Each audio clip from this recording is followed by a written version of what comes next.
But if you judge a fish by its ability to climb a tree, it will live its whole life believing that it is stupid.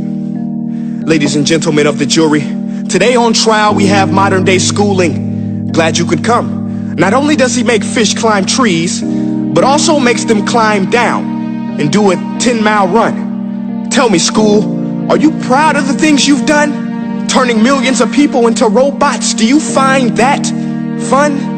Do you realize how many kids relate to that fish swimming upstream in class, never finding their gifts, thinking they are stupid, believing they are useless? Well, the time has come, no more excuses. I call school to the stand and accuse him of killing creativity, individuality, and being intellectually abusive. He's an ancient institution that has outlived his usage.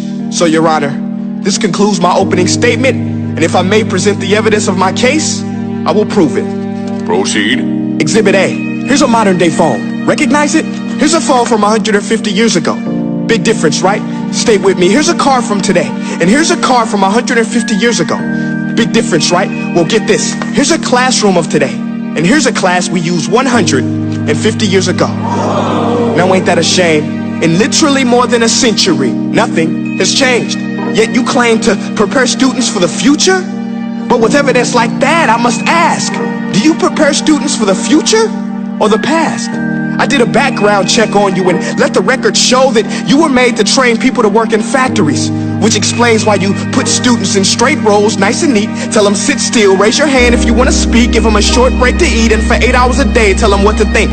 Oh, and make them compete to get an A letter which determines product quality, hence grade A of meat. I get it. Back then, times were different. We all have a past. I myself am no Gandhi. But today, we don't need to make robots zombies. The world has progressed. And now we need people who think creatively, innovatively, critically, independently, with the ability to connect. See, every scientist will tell you that no two brains are the same.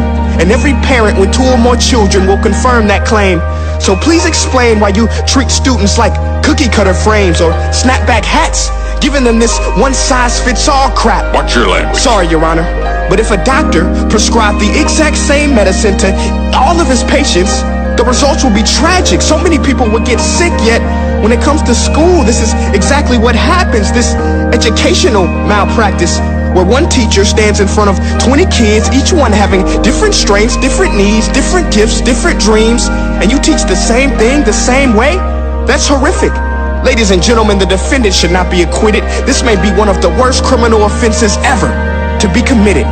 And let's mention the way you treat your employees. Objection. Overruled. I want to hear this. It's a shame. I mean, teachers have the most important job on the planet, yet they're underpaid? No wonder so many students are short-changed. Let's be honest. Teachers should earn just as much as doctors, because a doctor can do heart surgery and save the life of a kid.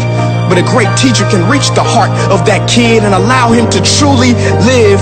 See, teachers are heroes that often get blamed, but they're not the problem. They work in a system without many options or rights. Curriculums are created by policymakers, most of which have never taught a day in their life. Just obsessed with standardized tests. They think bubbling in a multiple choice question will determine success. That's outlandish. In fact, these tests are too cruel to be used and should be abandoned, but don't take my word for it. Take Frederick J. Kelly, the man who invented standardized testing, who said, and I quote, "These tests are too cruel to be used and should be abandoned." Ladies and gentlemen of the jury, if we continue down this road, the results will be lethal. I don't have much faith in school, but I do have faith in people. And if we can customize healthcare, cars, and Facebook pages, then it is our duty to do the same for education, to upgrade it, change it, do away with school spirit, because that's useless. Unless we're working to bring the spirit out of each and every student, that should be our task. No more Common Core. Instead, let's reach the core of every heart in every class. Sure, math is important, but no more than art or dance. Let's give every gift an equal chance. I know this sounds like a dream, but countries like Finland are doing impressive things. They have shorter school days. Teachers make a decent wage. Homework is non-existent, and they focus on collaboration instead of competition. But here's the kicker, boys and girls.